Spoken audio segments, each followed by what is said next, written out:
Hey there gamers, DreamcastGuy here, and today we're talking about $100 video games because the pencil pushers at the top of the gaming industry, the executives that don't play games but certainly want them to be as profitable as possible, are really pushing the idea that it is good that Grand Theft Auto 6 might cost $100 instead of 60 or 70. And I want to talk about this and take a look at a lot of hot takes because gamers are instantly pushing back against this, but so are a lot of people in the know. A lot of journalists, leakers, a lot of people that actually even publish games themselves are saying no. $100 games would actually crush the industry.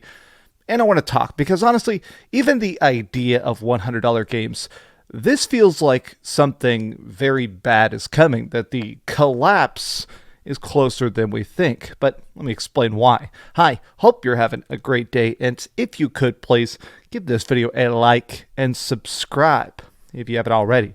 So here's where this quote initially came from. There was a big industry analyst talking to Video Game Chronicle, and he said that there's hope that the games industry will finally be allowed to make $100 games.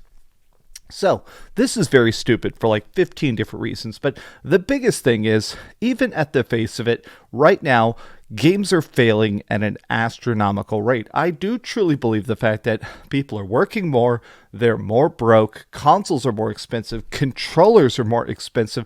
Just getting a game to the consumer is no longer as cheap or as impulsive. You used to just be able to buy a game, right? Hey, a $50 game, sure I'll buy it. A $60 game, sure I'll buy it. And I think people kind of forget this now, but it was actually Grand Theft Auto that initially introduced the idea of the $70 game. They said, hey, our project, GTA 5, it's so big, it's worth that $10 price jump. And they were correct. I mean, GTA 5 is obviously one of the biggest, most popular, most profitable games of all time. So them making that jump, it made sense. But now I'm annoyed by this. Just my initial reaction is that 5 years back, there was this big push for additional price points, but it was about the $40 game. There was talks about the fact that at that point, you would see $20 indie stuff or $10 Steam sale stuff, but there wasn't really a price point between full-priced AAA, which was typically $60, and then tiny indies that were $15, $20. A lot of people were pushing for the idea of a $40 game, something where you could say, hey, this is AA, hey, this is a remaster, hey, this is something that isn't as spectacular and gigantically glistening as some other projects, but it's still dang good. And now instead, companies have been trying to go the other direction, creeping up instead of making concessions to boost sales. But let's start to get into the hot takes. So people are like, look, man, of course, the game is still going to be $70. There's no way they're actually going to do it other than some like deluxe editions and like that.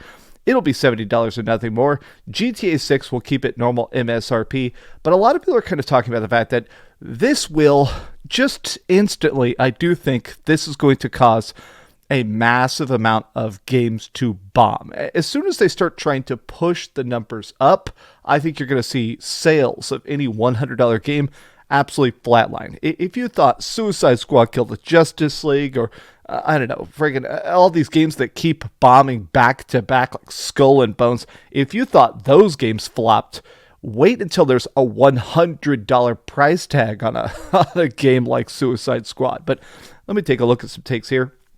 Good luck with that. Maybe some publishers should learn to manage their scope and their budgets instead of passing it along to the consumer. Just a thought. Rockstar have consistently delivered exceptional games with their core games, so they're not afraid to spend a decade plus on them. If they release it at $100, it's because they've earned that trust. Some of y'all, not so much. This is something I see a lot of people discussing, which is the idea that this price jump is not just going to instantly lead to more money.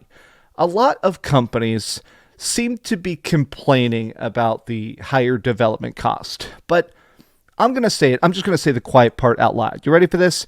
I feel like it's the bad companies. They're talking about how broke they are, and it does seem like AA or AAA, it does seem like the people that are making the best products seem to stay afloat. It almost seems like, I don't know, People are buying good games and they're kind of letting the bad stuff sit out to dry.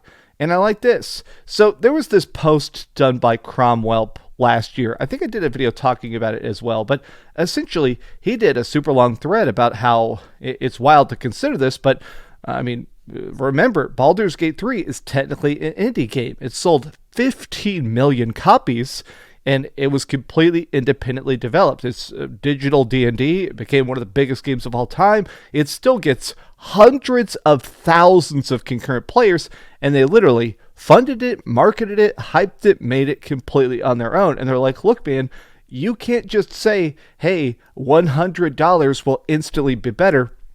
Especially because I do think that, if anything, I think people are going to be even higher and more demanding about a $100 game. Look, if you think people right now are being incredibly harsh to $60 games or $70 games, wait till there's $100 games. People are not going to buy anything that's not a 10 out of 10.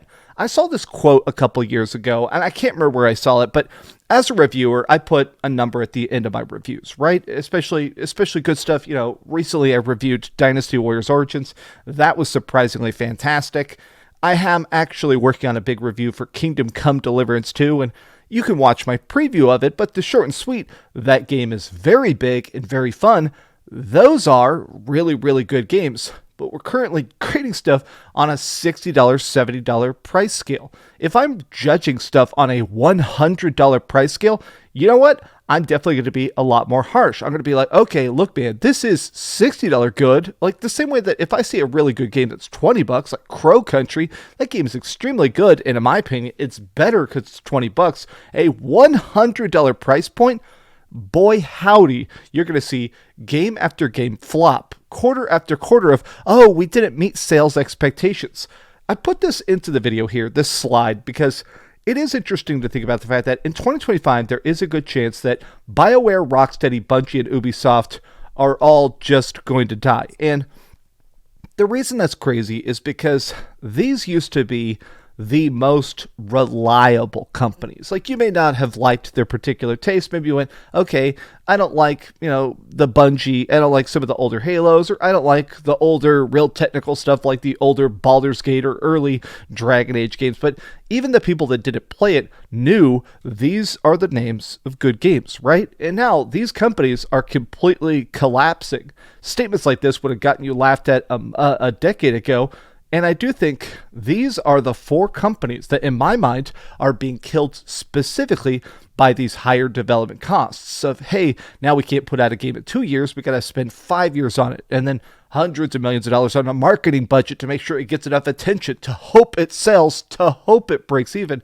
All of these companies have put out tons of bombs recently. And it does seem like, unfortunately, as much as I like some of the stuff they've done, I don't know how long these companies are going to live, and I do feel like, if anything, a $100 price tag is going to make it even harder to get people to be able to experiment. Gaming at this point is becoming stale, not just because of all the remasters or remakes and stuff like that, but at this point, trying to do stuff that is different doesn't get you funding. A lot of these companies, even when it is an independent person, a lot of times they have to go to a publisher and say, hey, I've got this game, I've got a pitch, I've got 20% of it done. Could you help me fund it? Could you give me $1 million so that you could take 80% off the top when it gets published, but I need to be able to finish the game? I think that if you're going to a company and saying, hey, I have this idea that's radically different, it's very, very out there, companies aren't going to fund it. They're not even going to allow it because they're going, okay, can I sell this for $100?